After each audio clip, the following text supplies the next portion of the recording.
The water explodes. Ripples turn into chaos. Tiny legs kick wildly at the surface. Something invisible moves just below. A baby caribou is trying to swim across the river. But the river is hunting back.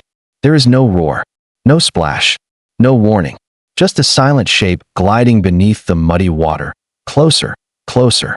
The calf's mother bellows from the far bank. She can't go back in. The herd is already moving. The current is strong. The baby is alone. Suddenly, the water jerks sideways. The calf's head dips under. For 1 second, 2 seconds, it disappears. And the deadliest hunter on earth makes its move. Before we dive in, drop a comment and let us know where you're watching from. We'd love to hear from you. If you enjoy wildlife survival stories like this, be sure to like the video, subscribe, turn on notifications, and share this with someone who loves nature. Spring comes late to the far north. Ice still grips the land. Snow melts into endless mud. The air smells cold and wet. A newborn caribou takes its first shaky steps. Its legs tremble. Its fur is still damp from birth. The world is huge, bright, and loud. Wind rushes across the open tundra. Distant birds cry overhead. But the calf is not alone. Its mother stands close, breathing fast, watching everything. Around them, hundreds of caribou move like a slow river of fur and antlers. This herd has traveled for weeks to reach this place. Here, the babies are born. Here, grass grows fresh and soft. And here, danger waits in the air. At first, life feels calm. The calf learns to walk, then trot, then run. It stays glued to its mother's side. When she moves, it moves. When she stops, it presses against her leg for warmth. Days pass. The snow shrinks. The ground turns green. But as the sun climbs higher each day, something else wakes up. The wind dies one afternoon. The air turns still and heavy. The herd slows. Heads begin to shake. Tails flick. Ears twitch. A faint buzzing fills the air. At first, it sounds like nothing. Then it grows. Higher. Louder. Closer. Clouds begin to form above the herd. Not storm clouds. Not smoke. Living clouds. Millions of tiny wings. The calf sneezes. Shakes its head. Blinks hard. Small dark specks crawl into its ears, its eyes, its nose. Its mother stomps and swings her head, but there are too many. The air itself feels alive. The herd starts to run. Not from wolves. Not from bears. From the sky. The calf runs as fast as it can, legs pumping, lungs burning. The buzzing is everywhere now. In its fur. In its mouth. In its breath. Some caribou plunge into muddy patches to escape. Others bunch together, trying to hide in the center of the herd. But the insects follow. They always follow. This is why the herd must keep moving. North. Always north. Toward colder wind. Toward relief. Toward the river. By the time the herd reaches the water's edge, the calf is exhausted. Its mother hesitates only a moment before stepping in. The current is fast.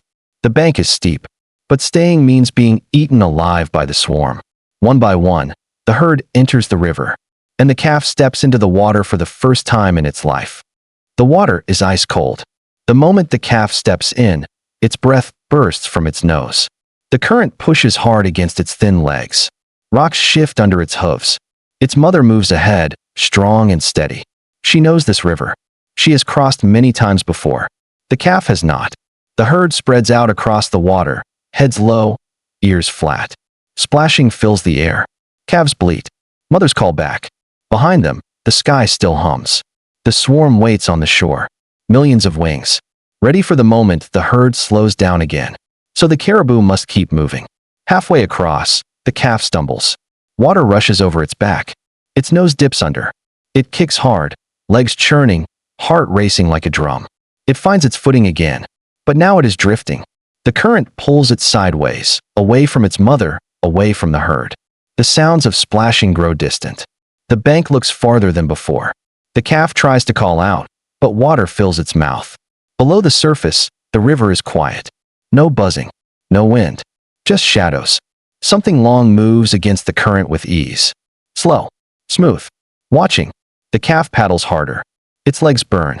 Its head bobs above the surface for one breath, then another. The far bank is close now. Its mother stands there, pacing, calling, unable to return. The calf gathers what little strength it has left and lunges forward. That's when the water beside it folds inward. Not a splash. A shift. A shape rising from below. And the river makes its move. The surface shatters. Water bursts upward around the calf as something solid bumps its side. Not teeth. Not yet. Just a hit. Hard. Fast. Precise. The calf cries out, a thin, desperate sound swallowed by wind and rushing water. Its legs kick wildly. It tries to run on water that will not hold it. Below, the shape circles back. This hunter does not roar. It does not chase across land. It waits where the herd must go and strikes from below. The calf paddles toward the bank. Each stroke is weaker than the last. Its body is small. The river is not. A dark ridge cuts through the surface behind it. For a moment, it looks like a floating stick. Then it moves against the current. Closer. The calf's mother screams from shore, pacing back and forth. She steps into the water, then back out. Instinct pulls her both ways. Save the baby, survive for the herd. She can do nothing but call. The ridge disappears again. The calf gasps for air. Its hooves scrape a rock, almost shallow enough to stand. Almost. Suddenly the water grips its back leg. A twist. A yank. The calf is spun sideways and dragged under. The world turns green and silent. Bubbles roar past its ears. Its eyes open to a blur of mud and light above. Its lungs burn instantly. Its legs kick, but something heavy holds on. This is how the river kills. Not with claws. With drowning. The calf thrashes. By pure luck, its other hoof slams into the riverbed. It pushes with everything it has left. The grip slips. For 1 second, the calf breaks free. It explodes back to the surface, coughing, choking, barely able to lift its head. The bank is only a few body lengths away now. So close. But the hunter is not done. A long, flat snout rises behind it. Eyes just above the water. Ancient. Unblinking. A predator older than the Tundra herd. A master of rivers all across the north. The northern pike. Not a lion. Not a wolf. A fish. One of the most successful hunters on earth. It does not need speed. It does not need strength. It only needs one mistake in the water. The pike lunges. Its jaws open, and the calf's front hooves finally touch gravel. It throws its body forward, dragging itself toward land, chest scraping stones, back legs still in the water. Behind it, the surface erupts. The pike's head bursts out in a final strike, jaws snapping shut just inches from the calf's hind leg. The mother charges into the shallows, splashing wildly. For a heartbeat, predator and prey share the same strip of water. Then the pike slides backward into the depths, vanishing like a shadow at dusk. The calf lies on the bank, shaking. Its sides heave. Its fur drips. One back leg trembles strangely. It tries to stand. It almost makes it. Then it collapses. Across the river, more caribou are still crossing. More calves. More chances. And beneath the surface, the hunter turns back upstream. The calf tries to stand again. Its front legs push. Its body rises halfway, then drops hard onto the stones. Its back leg shakes. Not broken, but weak. The river took more than its strength. Its mother lowers her head and nudges it. Get up. The herd is already moving inland. Shapes drift across the tundra, growing smaller by the second. They cannot stay near the river. The insects will find them again soon. And rivers are never safe for long. The calf manages to stand on 3 legs. It limps forward, every step slow and uneven. Its mother stays close, matching its pace, watching the open land. The buzzing starts again. Faint at first, then building. The swarm has crossed too. The calf flicks its ears, but it is too tired to run. Mosquitoes gather at its eyes, inside its nose, along the soft skin of its legs. Each bite drains a little more strength. The mother leads it toward a patch of wind on higher ground. Wind means relief. Wind means fewer wings. But they are far behind the herd now, and being last in the wild is dangerous. The tundra looks empty. Too empty. No birds calling. No distant movement. Just grass bending in the breeze and the sound of the calves' uneven steps. Its mother freezes. Head up. Ears forward. She smells something. Not river. Not insects. Fur. Meat. Watching eyes.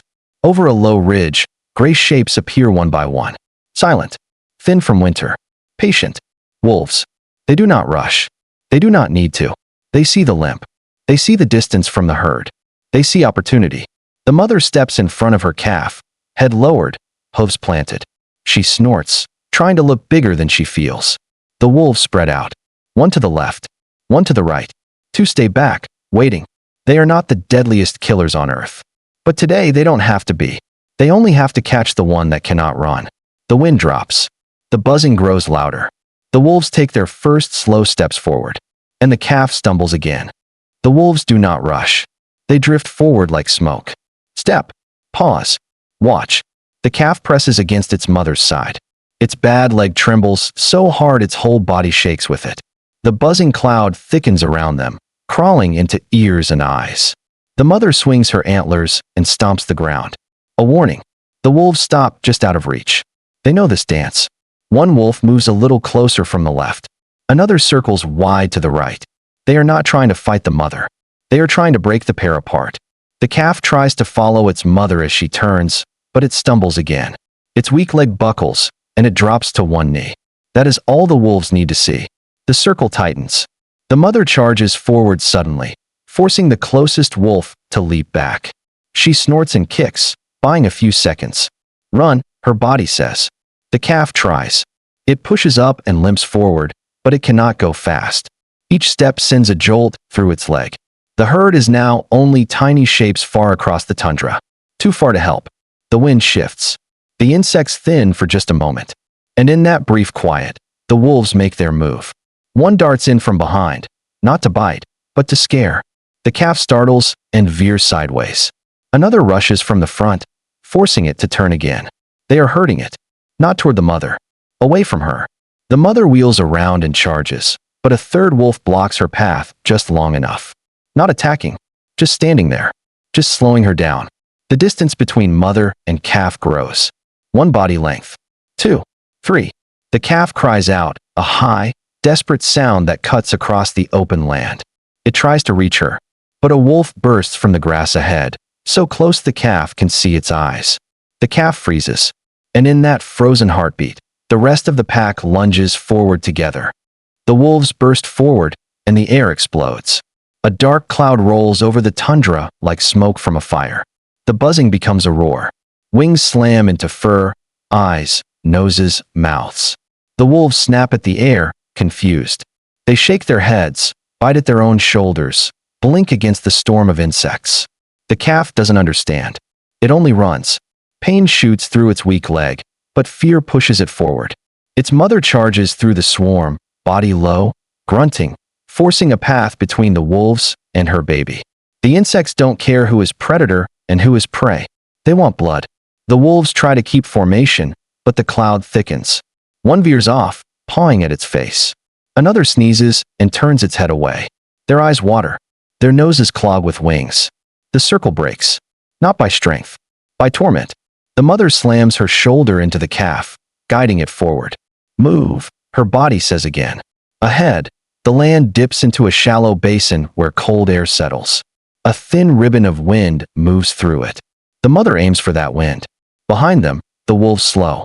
They could keep chasing, but every step means more bites. More blood lost to the sky. Even hunters have limits. One wolf tries a final rush, pushing through the swarm, eyes narrowed, teeth bared. The mother spins and charges straight at it. At the last second, the wolf pulls away, overwhelmed, shaking its head violently as insects crawl into its ears. The pack stops.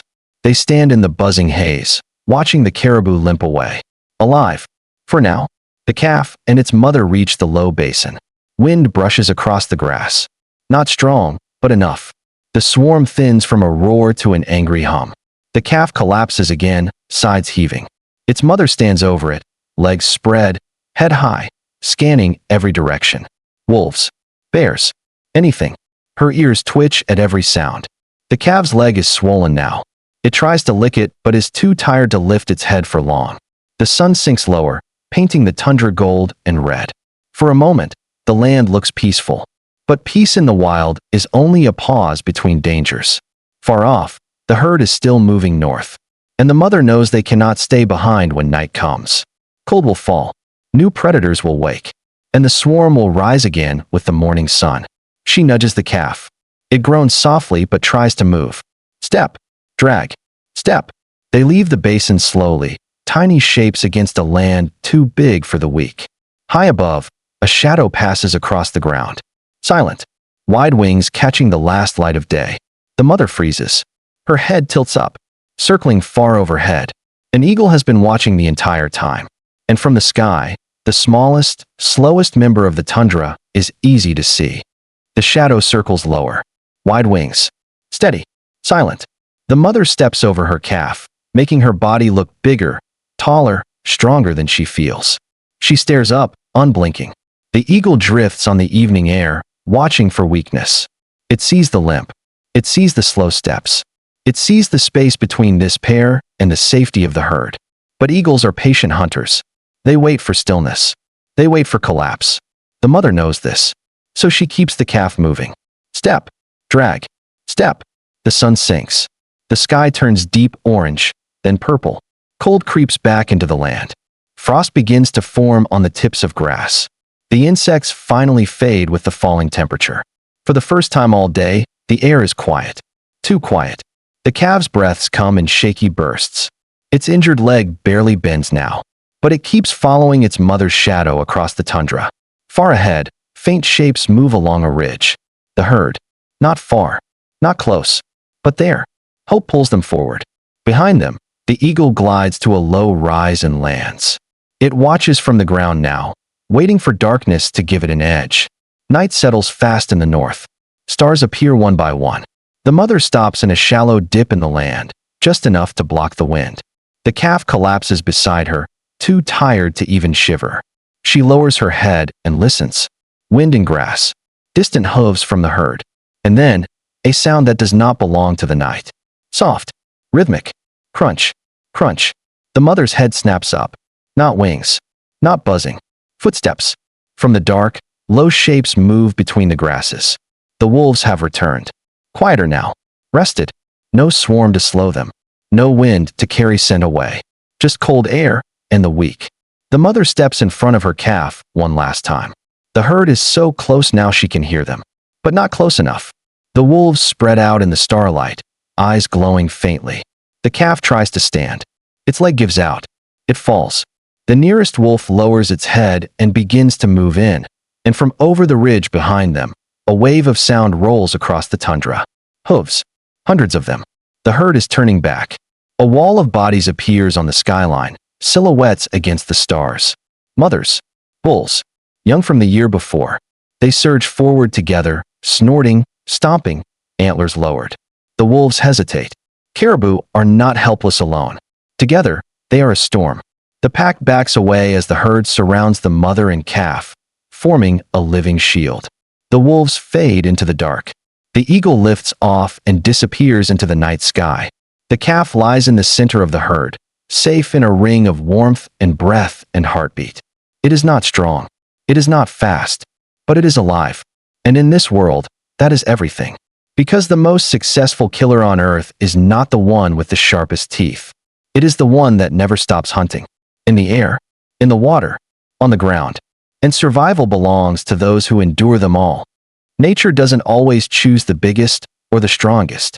Sometimes survival belongs to the smallest heartbeat that refuses to stop. That young calf faced the sky, the river, and the teeth in the dark, all in its very first season of life. And its journey is far from over. Out here, every step matters.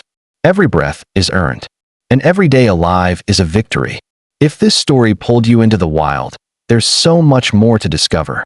Make sure you like the video, subscribe to the channel, and turn on that notification bell so you don't miss the next chapter of survival.